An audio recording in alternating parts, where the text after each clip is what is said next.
പാട്യം പഞ്ചായത്തിൽപ്പെട്ട കണ്ണവം ഇളമാങ്കൽ കടവ് ഉന്നതിയിൽ നിരന്തരം ശല്യമുണ്ടാക്കിയിരുന്ന കാട്ടാനകളെ ഒടുവിൽ തുരത്തി. കണ്ണവം ഉന്നതിയിൽ തുടർച്ചയായി കാട്ടാന ശല്യം ഉണ്ടായതിനെ തുടർന്നാണ് കണ്ണൂരിൽ നിന്ന് വനം വന്യജീവി വകുപ്പിന്റെ സംഘം വീണ്ടും ഇളമാങ്കലിൽ എത്തിയത്.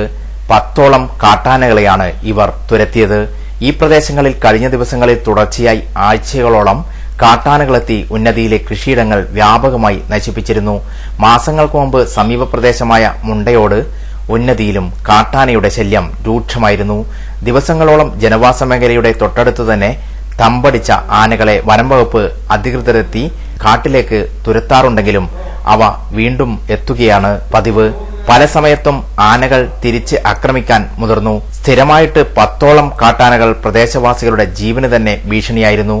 ഈ മേഖലകളിൽ കണ്ണൂരിൽ നിന്ന് എത്തിയ RRT സംഘം രാവിലെ മുതൽ കാട്ടാനകളെ ഇളമാങ്കൽ ഭാഗത്തുനിന്ന് ഉൾക്കാട്ടിലേക്ക് തുരത്തിയോടിച്ചു. Kannavam forest range officer Sudheer Neroth, RRT leader deputy range officer K Shine Kumar, Kannavam section charge deputy range officer P Shaiju, Kannavam section സ്റ്റാഫുകൾ, വാച്ചർമാർ, നാട്ടുകാർ എന്നിവരും നേതൃത്വം നൽകി.